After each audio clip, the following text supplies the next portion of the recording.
ज्ञानम विज्ञानम प्रज्ञानम मेधा दृष्टि धृति मति मनीषा ज्युति स्मृति संकल्प क्रतु असु कामो वशयति सर्वाणि एवैतानि प्रज्ञानस्य नामधेयानि भवन्ति प्रज्ञानस्य नामधेयानि भवन्ति।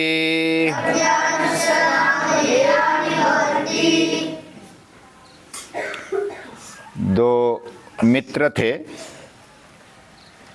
यानी विद्यार्थी काल से वो बहुत ही घनिष्ठ ऐसे मित्र थे, लेकिन दोनों के स्वभाव अलग अलग थे। एक आलसी था, एक कर्तव्य दक्ष था। एक को पड़े रहना या तो कार्य करना अच्छा नहीं लगता था, एक को ऐसा लगता था वो समय पर उठ जाता, समय पर उठ जाता, समय से पहले ही उठ जाता तो दूसरा बोलता अरे सो जाना, क्या करेगा उठ के, नींद में बहुत सुख मिलता है, सुबह सुबह थोड़ा आनंद ले ले नींद का। तो इस प्रकार जब वो योग करने लगता, व्यायाम करने लगता तो बोलता कि इससे क्या होगा, तो वाद विवाद उसका चलता, इससे मेरा शरीर अच्छा बनेगा, तेरा भी बनेगा, तू भी कर ले। फिर शरीर अच्छा होने से क्या होगा, ऐसा वो पूछता। क्या होगा, अच्छा हम फील करेंगे, खाएंगे पिएंगे, सुखी रहेंगे, स्मार्ट रहेंगे। तो वो सुख मैं अभी पा रहा हूं, तू व्यायाम करके अभी आराम करेगा, सुख पाएगा, मैं अभी सुख पा रहा हूं नींद का, आराम का। जब वो अभ्यास करने के लिए भिड़ जाता तो बोलता कि अभ्यास से क्या होगा। तो ऐसे वो प्रश्न पूछता, लेकिन वो प्रश्न इसलिए पूछता कि उसको टालाटाल या तो कोई टाल मटोल करनी थी, और वो आलस्य से भर जाता और फिर सो जाता। अभ्यास के समय भी उसको नींद आ जाती, सुबह उठने के समय भी, व्यायाम करते समय भी उसको आलस्य आ जाता। अभी धीरे धीरे दोनों की पढ़ाई हुई। वो जो कर्तव्य दक्ष था अभ्यास में या तो मेहनत में, वो 1 नंबर पे आ गया। हाँ, फाइनल ईयर में 1 नंबर में आ गया, और ये पास तो हुआ, ऐसा तैसा पास हुआ। दोनों पास आउट हो गए, अपने अपने घर गए।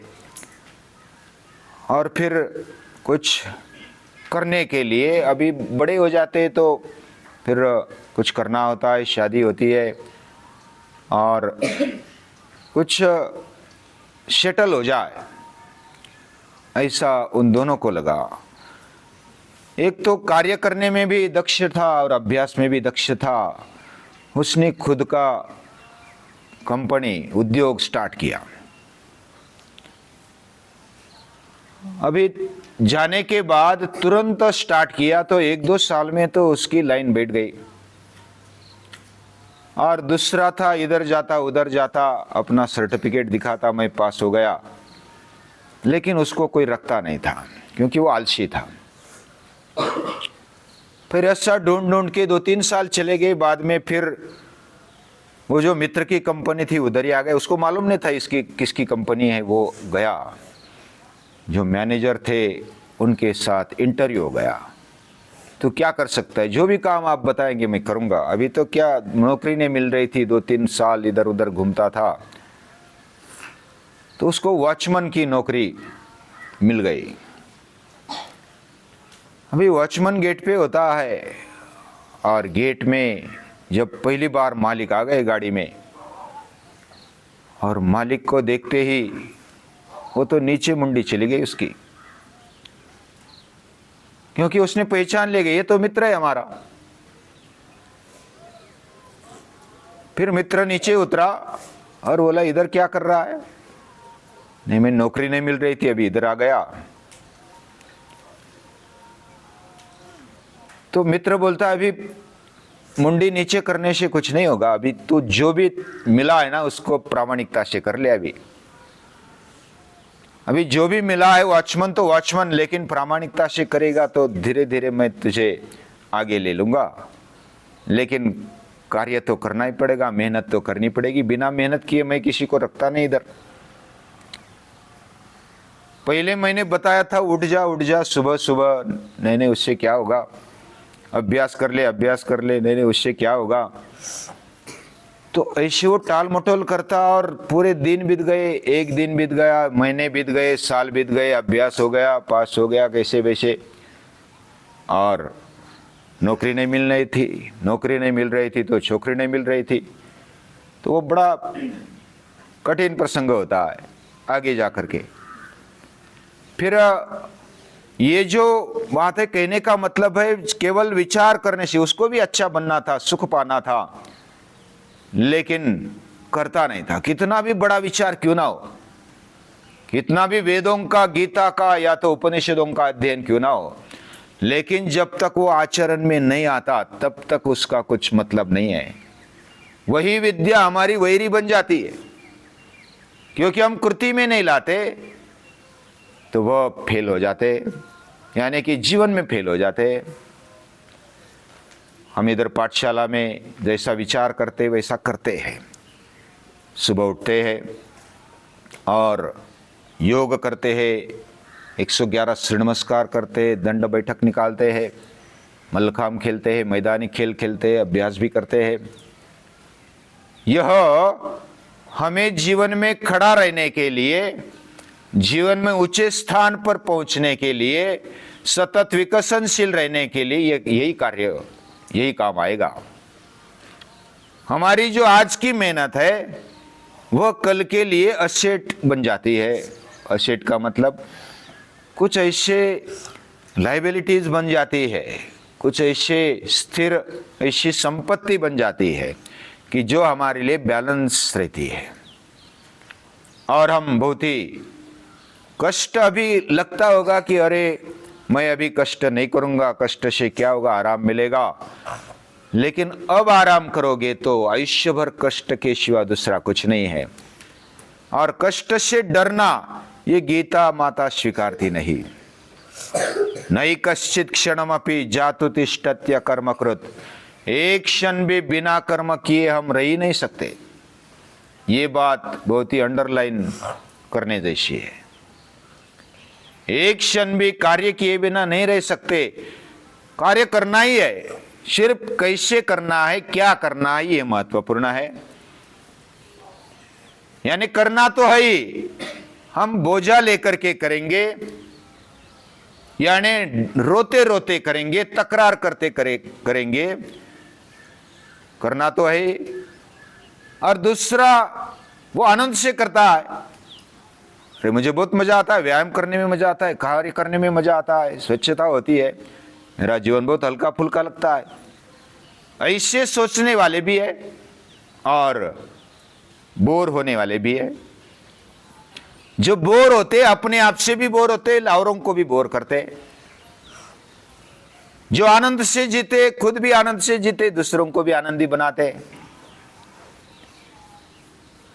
सतत कार्यरत रहने वाला। लेकिन ऐसा भी नहीं कि कार्य करता है गधे की जैसा माल ढोता है। केवल कार्य ही नहीं, बुद्धि का उपयोग, सही उपयोग, और उसके साथ प्रेम होना चाहिए। जब इस तरह से हमारा जीवन का कॉम्बिनेशन हो जाता है तो हमारी कृति, हमारा कार्य, हमारा कर्म वो महानता की ओर जाता है। यानी जो भी कृति, जो भी कार्य हम करेंगे वह प्रेम से करेंगे, समझ कर करेंगे। यानी इधर बुद्धि भी आ गई, समझदारी आ गई, और दूसरी बात प्रेम भी है। मैं कार्य करता हूं, मेरे मित्र पर, मेरे कुटुंबियों पर मेरे समाज पर, मेरे देश पर, मेरी पृथ्वी पर प्रेम है, इसलिए करता हूं। बहुत बड़ी बात है। मां प्रेम से परोसती है, और होटल में वेटर भी परोसता है, वो तो पटका देता है, खा लो। लेकिन मां तो मां होती है, उसके हृदय में प्रेम होता है।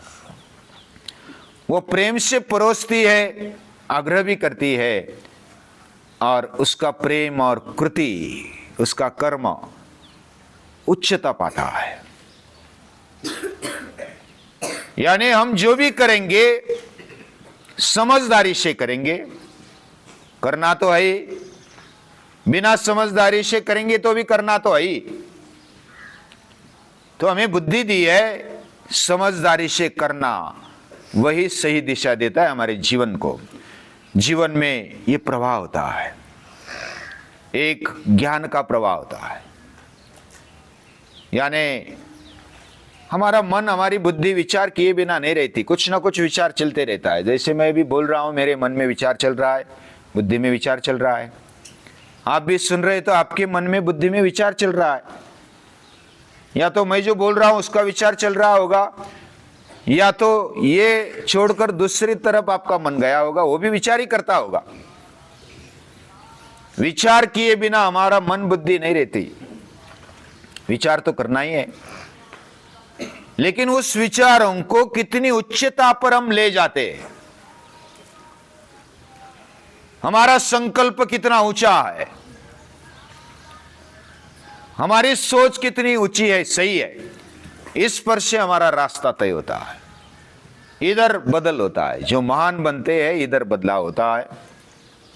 विचारों में शुभ संकल्प है, सत्संकल्प है, और लेकिन केवल इच्छा व्यक्त की, संकल्प किया, लेकिन कृति में नहीं आया, और कृति में नहीं आया तो वो फेल हो गया। कितना बड़ा विचार है, महान विचार है, लेकिन कार्य में नहीं आया है।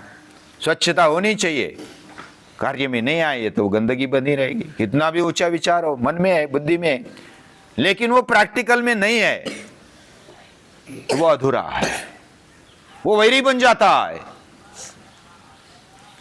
तो एक तरफ ऐसा जो विचार है उसको शुभ संकल्प की तरफ ले जाते हैं, और सत्संकल्प के साथ जब कुछ हमें डिसीजन ले लिया, संकल्प ले लिया, और डिटर्मिनेशन के साथ, दृढ़ संकल्प के साथ, दृढ़ निश्चय के साथ उसको कार्यान्वित करते हैं, और उसको ही बोलते हैं क्रतु। क्रतु का अर्थ क्या है? पहले तो निर्णय लेना है कि मुझे ये करना है, यानी सही निर्णय लेना है, और जब डिसीजन हो गया उसके बाद दृढ़ संकल्प के साथ उसको कार्यान्वित करना है, एक्शन में लाना है। और ये जब तक नहीं होता तब तक हमारे जीवन की परिपूर्णता तक हम नहीं जा सकते। ज्ञानम भार क्रिया विना, जो कितना भी ज्ञान हो, क्रिया नहीं है तो वो भार है, बोझा है। और जब ज्ञान भी है और कार्य भी है, लेकिन भाव नहीं है, प्रेम नहीं है, तो वो शुष्क बन जाता है। कोई कार्य तो करते, समझदारी से भी करते, लेकिन समझदारी केवल छोटी छोटी बातों के लिए है।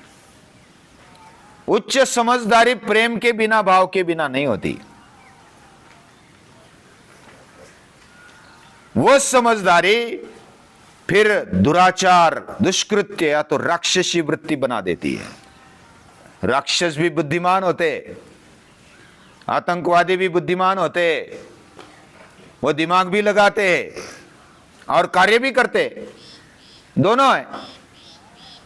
फिर भी सृष्टि के प्रति या तो पूरी दुनिया के प्रति प्रेम नहीं है, मानवता के प्रति प्रेम नहीं है, फिर वो ऐसे बन जाते हैं। वसुदैव कुटुंबकम की भावना रखते हुए, दैवी भ्रातृभाव रखते हुए, ऐसा अगर हमारा ज्ञान, हमारी समझदारी अगर कार्यान्वित होती है तो वह सभी के लिए फलदायी होती है, सभी के लिए सुगंध देने वाली होती है। हमारा जीवन सुगंधित हो जाए, फूल जो कमल का फूल है या तो मोगरे का फूल है, वह फूल समझो कि उसमें सुगंध नहीं है, उसमें आकार नहीं है, फूलता नहीं है, तो उसमें इतना इति कर्तव्यता नहीं है। मोगरे का फूल छोटा है लेकिन वो कली से फूल बन जाता है, पुष्प बन जाता है, और पुष्प बनते बनते वो सुगंध दे देता है, बाकी लोग उस पर आकर्षित हो जाते हैं।